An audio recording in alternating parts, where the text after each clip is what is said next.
I'm adopted, and my biological mother was 17, and so was my biological father. She was 7.5 months pregnant when she decided to go to Planned Parenthood, which is the largest abortion provider in the world, and they counseled her to have a late-term saline abortion, which is a saline solution that is injected into the mother's womb. The baby gulps that solution, it burns the baby inside and out, and then she is to deliver a dead baby within 24 hours. And to everyone's great shock and surprise, I didn't arrive dead but alive on April the 6th, 1977, in a Los Angeles County abortion clinic. What's fantastic about this, about the perfect timing of my arrival, is that the abortionist was not on duty yet. So he wasn't even given the opportunity to continue on with his plan for my life, which was death. And I know that I am in a government building, and a beautiful one it is, and I love your country as well as my own. But I know in the age that we live in, it is not at all politically correct to say the name of Jesus Christ in places like this. To bring him into these sorts of meetings, because his name can make people so terribly uncomfortable. But I didn't survive so I could make everyone comfortable. I survived so I could stir things up a bit. And I have a great time doing it.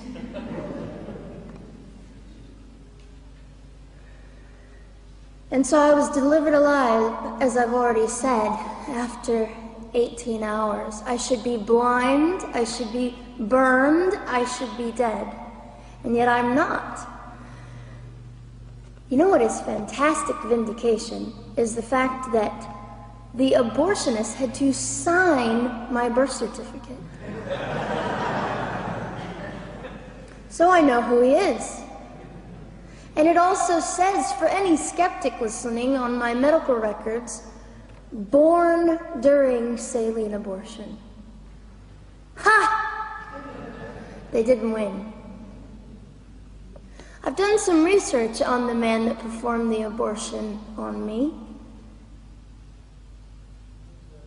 And his clinics are the largest chain of clinics in the United States of America, and they gross $70 million a year.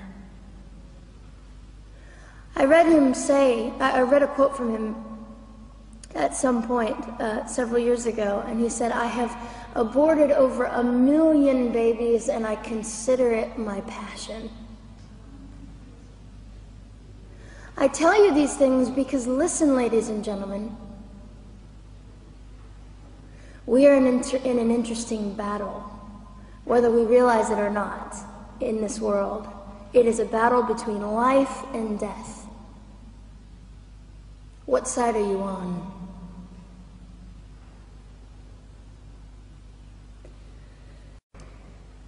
We're playing for keeps. We're playing for, I'm hoping to be hated by the time that I die so that I can feel God about me and understand what it was to be hated. He was hated. Christ was hated.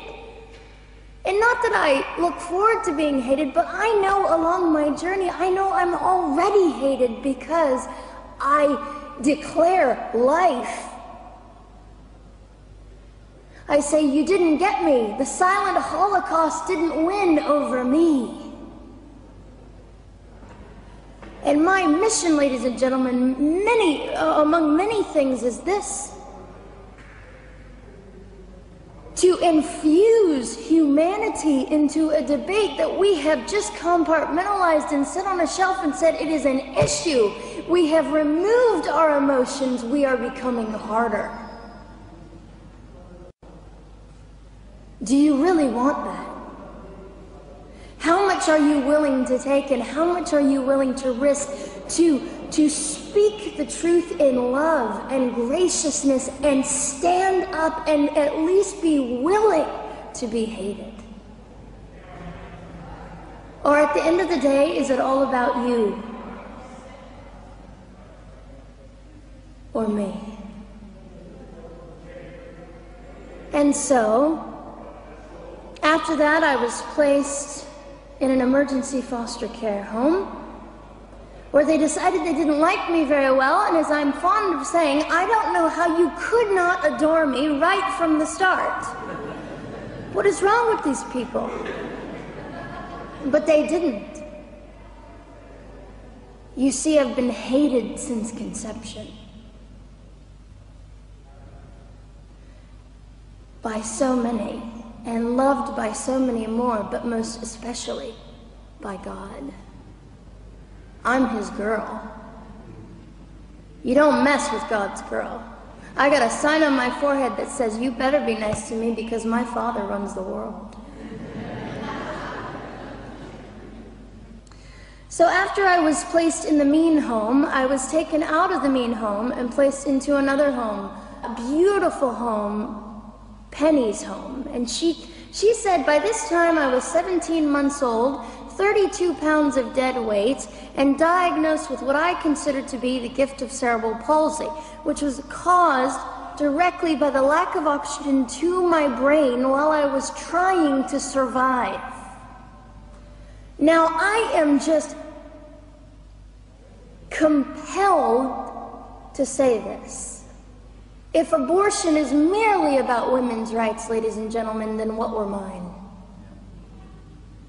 There was not a radical feminist standing up and yelling about how my rights were being violated that day. In fact, my life was being snuffed out in the name of women's rights. And ladies and gentlemen, I would not have cerebral palsy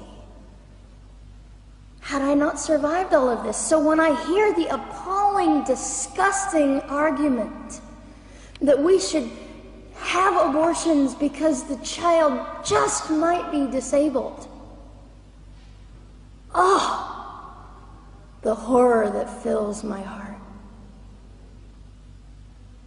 Ladies and gentlemen, there are things that you will only be able to learn by the weakest among us. And when you snuff them out, you are the one that loses. The Lord looks after them, but you are the one that will suffer forever. And what arrogance, what absolute arrogance, and it has been an argument for so long in this human place that we live, that the stronger should dominate the weaker, should determine who lives or dies. The arrogance of that, don't you realize that you cannot make your own heart beat? Don't you realize that all the power that you think you possess, you really possess none of it? It is the mercy of God that sustains you, even when you hate him.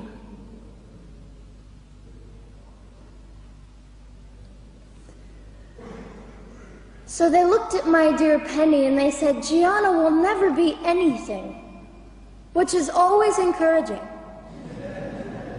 And she decided to ignore them, and she worked with me 3 times a day, and I began to hold up my head, and they said, well, Gianna will never this and never that. Long story shorter, I was walking by the age of 3.5 with a walker and leg braces, and I stand up here today with a mild little limp and without a walker and leg braces.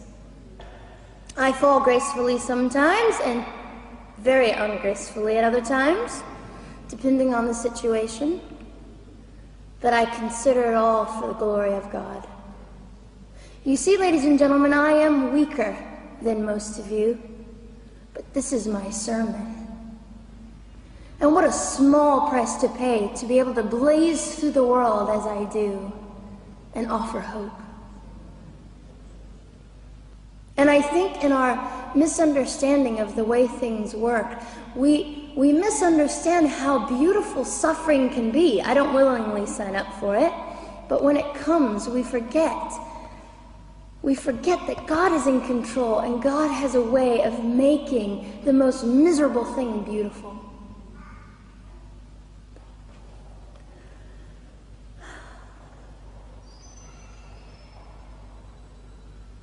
I have met my biological mother. I have forgiven my biological mother. I am a Christian.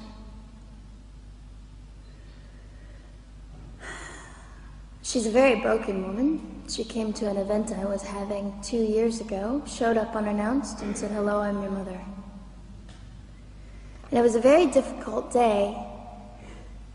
And yet, while I was enduring all of this, you'll probably think I'm silly, but I was sitting there and I was thinking, I don't belong to you. I belong to Christ. I'm his girl, and I'm a princess.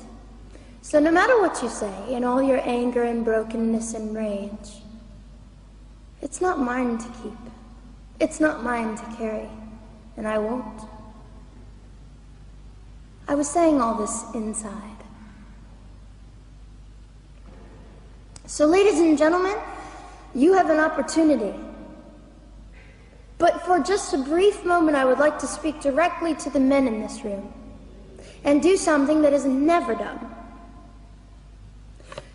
Men, you are made for greatness. You are made to stand up and be men. You are made to defend women and children, not stand by and turn your head when you know murder is occurring and do nothing about it. You are not made to use women and leave us alone. You are made to be kind and great and gracious and strong and stand for something.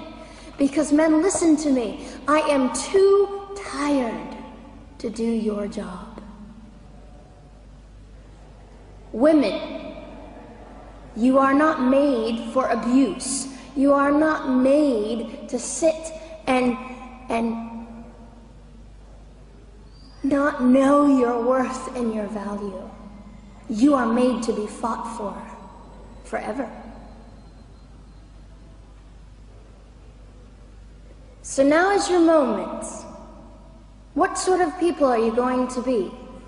I trust incredible. I trust, men, you will rise to the occasion. To the politicians listening, particularly to the men, I would say this: you are made for greatness, set your politics aside.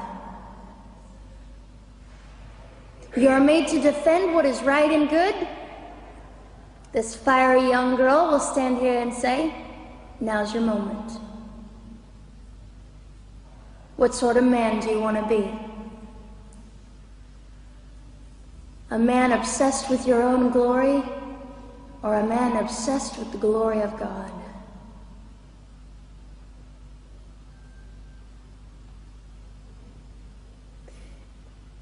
It's time to take a stand, Victoria.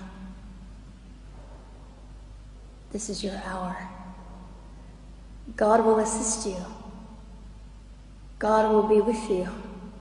You have the opportunity to glorify and honor God in 2008. I'll just end with this.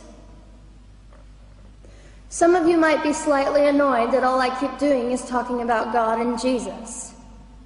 But how on earth can I walk about limping through this world and not give all my heart and mind and soul and strength to the Christ who gave me life?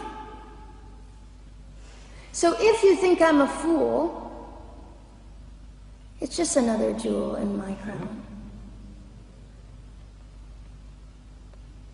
My whole intent in living here is to make God smile. I hope some of this made sense. It just came from my heart. God bless and keep you.